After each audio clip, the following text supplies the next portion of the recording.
বাংলাদেশের গণমাধ্যম ক্রমশ পথ হারিয়ে অন্ধকারের দিকে ধাবিত হচ্ছে। এটা আরেকবার আলোচনায় এলো ভারতের নির্বাচনকে কেন্দ্র করে ভারতের গণমাধ্যমের অবস্থা দেখে, ভারতের গণমাধ্যমের অবস্থা পর্যবেক্ষণ করে। ভারতের গণমাধ্যম যা বলছিল আর সামাজিক যোগাযোগ মাধ্যম ব্যবহার করে তরুণরা যে তথ্য দিচ্ছিল, সেই তথ্যের সঙ্গে ব্যাপক গরমিল লক্ষ্য করা গেল এবং দেখা গেল যে সামাজিক যোগাযোগ মাধ্যম ব্যবহার করে যারা কথা বলছেন তারা সঠিক এবং ভারতের গণমাধ্যম যা বলছে, মেন স্ট্রিম গণমাধ্যম যা বলছে সেটা ভুল। ভারতের গণমাধ্যম বুথ ফেরত জরিপ করে যে তথ্য প্রকাশ করলো, সামাজিক যোগাযোগ মাধ্যম ব্যবহার করে তরুণরা সেই তথ্যকে চ্যালেঞ্জ করলো এবং ভোটের রেজাল্ট প্রকাশ হওয়ার পরে দেখা গেল যে সামাজিক যোগাযোগ মাধ্যম যারা ব্যবহার করছে তারা সঠিক এবং মেইন স্ট্রিম মিডিয়া যে তথ্য প্রচার করছে সেটা ভুল। বিজেপি কয়টা আসন পাবে, মেইন স্ট্রিম মিডিয়া যে তথ্য প্রকাশ করেছে, পরিসংখ্যান দিয়েছে, সম্ভাব্য বলেছে, সেটা ভুল প্রমাণ হয়েছে।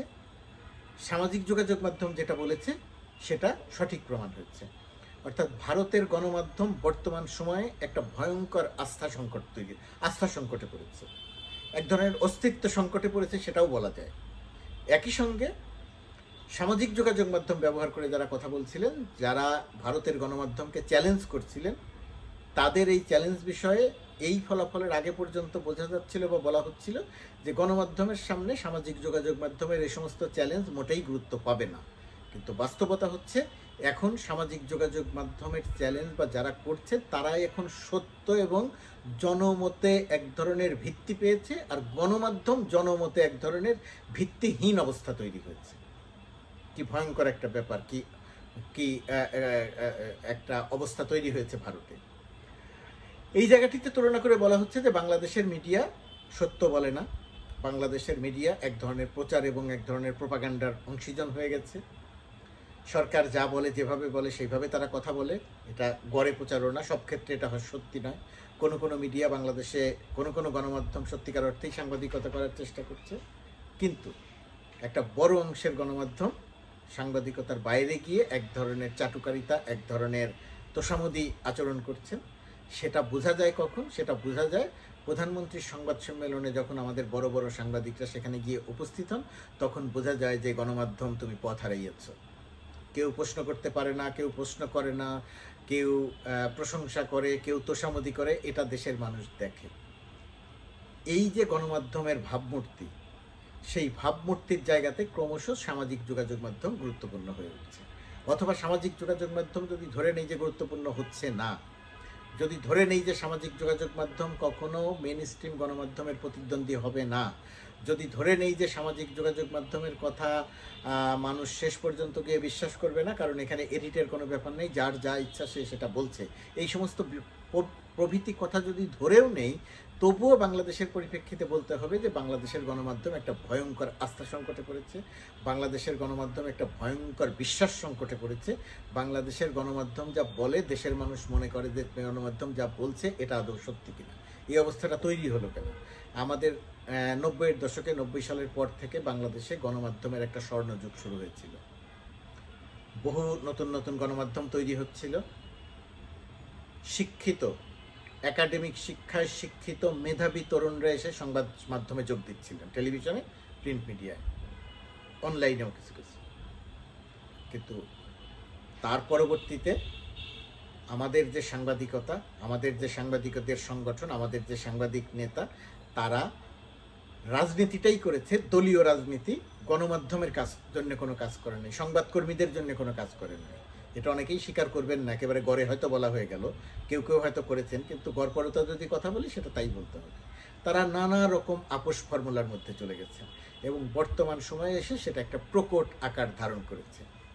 এখন প্রকাশ্যে দলের পক্ষে অবস্থান নেওয়া হয়, প্রকাশ্যে তোষামোদী করা হয়, প্রকাশ্যে সাংবাদিকতার বিপক্ষে দাঁড়িয়ে প্রচার এবং প্রোপাগান্ডায় অংশ নেওয়া হয়। বিশেষ করে টকশোগুলো, আমি নিজে টকশোতে অংশ নেই, এখন কম নেই, আগে অনেক বেশি নিতাম। সেই টকশোগুলো অনেক বেশি রাজনৈতিক পক্ষপাত দুষ্ট হয়ে গেছে। রাজনৈতিক পক্ষপাত দুষ্ট মানে যে কেউ যে কাউকে সমর্থন করতে পারেন, কিন্তু ঘটনা ঘটেছে রাতে, আপনি যদি বলেন দিনে, রাতকে দিন, দিনকে রাত, এই কথা যদি বলেন, অর্থাৎ জনগণ যেটাকে দেখেছে সত্য আর আপনি যেটা বলছেন না এটা সত্য না এটা সত্য, তখন জনগণ আপনাকে রিজেক্ট করে দেয়। আমাদের গণমাধ্যম, আমাদের টেলিভিশন, আমাদের মিডিয়া মনে করেছিল যে বাংলাদেশের মানুষকে আমরা যা দেখাবো বাংলাদেশের মানুষ সেটাই দেখবে। চ্যানেল পরিবর্তন করে এক চ্যানেল থেকে আরেক চ্যানেলে যাবেন, কিন্তু তাকে গণমাধ্যমে, তাকে টেলিভিশনই দেখতে হবে। কিন্তু বাংলাদেশের মানুষ যখন দেখেছে যে সেখানে তার মতের প্রতিফলন ঘটছে না, তিনি দেখছেন নির্বাচনে মানুষ ভোট দিচ্ছে না, কিন্তু গণমাধ্যম বলছে ভোট খুব ভালো হয়েছে। তিনি দেখছেন যে মানুষ ভোট দিচ্ছে না, নির্বাচন কমিশন বলছে 40% ভোট পড়েছে, এবং গণমাধ্যম সেটাই প্রচারণা এবং প্রোপাগান্ডায় মেতে উঠেছে সেটা নিয়ে। এই যে মানুষের সঙ্গে বৈপরীত্য, এই বৈপরীত্যের কারণে বাংলাদেশের গণমাধ্যম পথ হারিয়ে ফেলেছে। বাংলাদেশের গণমাধ্যম ক্রমশ অন্ধকারের দিকে ধাবিত হচ্ছে, এবং এর নেতৃত্ব দিচ্ছেন সাংবাদিক সংগঠনগুলো এবং নেতৃবৃন্দ। আর এর বিপরীতে সামাজিক যোগাযোগ মাধ্যমের গ্রহণযোগ্যতা বাড়ছে। যদিও বাংলাদেশের বাস্তবতার ভারতের বাস্তবতা এক নয়। ভারতে গণতন্ত্র আছে, ভারতে পরমত সহিষ্ণু, বহু জটিলতা আছে, কিন্তু পরমত সহিষ্ণুতা আছে। সেখানে একজন প্রধানমন্ত্রীর ভুল ধরে প্রধানমন্ত্রীর সমালোচনা করে গণমাধ্যমের একেবারে প্রকাশ্যে কঠোর সমালোচনা করে কথা বলতে পারেন, এবং এর জন্য তাকে গুমও হয়ে যেতে হয় না, জেলেও যেতে হয় না, হাতকড়াও করতে হয় না। কোনো কোনো ক্ষেত্রে হয়, কিন্তু বাংলাদেশের মতো নয়। আর বাংলাদেশে যেহেতু পরমত সহিষ্ণুতার জায়গাটা অত্যন্ত দুর্বল, বাংলাদেশে যেহেতু অন্যের মতামতকে সহ্য করা হয় না, সেই জন্যে ভারতে যতটা কঠোরভাবে কথা বলা যায় সামাজিক যোগাযোগ মাধ্যমে, বাংলাদেশে সেটা ততটা যায় না। কিন্তু যতটা যায় এবং যতটা বলা হয়, তাতেও সামাজিক যোগাযোগ মাধ্যমের গুরুত্ব ক্রমশ বাড়ছে, এবং গণমাধ্যমের গুরুত্ব, মিডিয়ার গুরুত্ব ক্রমশ কমছে। এবং এই ধারা যদি অব্যাহত থাকে এবং মিডিয়া যদি তার নিজের অবস্থান পরিবর্তন না করে, তোষামোদীর জায়গা থেকে যদি ফিরে না আসে, সত্য প্রচারের ক্ষেত্রে যদি বলিষ্ঠ ভূমিকা না রাখে, তাহলে বাংলাদেশের গণমাধ্যমের অন্ধকারে পথ হারানো কেউ আটকাতে পারবে না। তার মানে হচ্ছে, সাংবাদিকতায় যারা এথিক্যাল কারণে এসেছেন, সাংবাদিকতায় যারা কিছু একটা ভালো কিছু করবেন এইরকম আদর্শ নিয়ে এসেছেন, বাংলাদেশের সাংবাদিকতা এখন তাদের জন্য অত্যন্ত দুঃসময়। বাংলাদেশের যারা মেধাবী সাংবাদিক এসেছিলেন, পড়াশোনা করা সাংবাদিক এসেছিলেন, তাদের একটা অংশ আইএনজিওতে চলে গেছে, একটা অংশ পিআরওতে চলে গেছে, আরও বিভিন্ন দিকে যে যেখানে সুযোগ পেয়েছে সেখানে, কেউ বিদেশে চলে গেছেন, কেউ অনেক জায়গায় চলে গেছেন।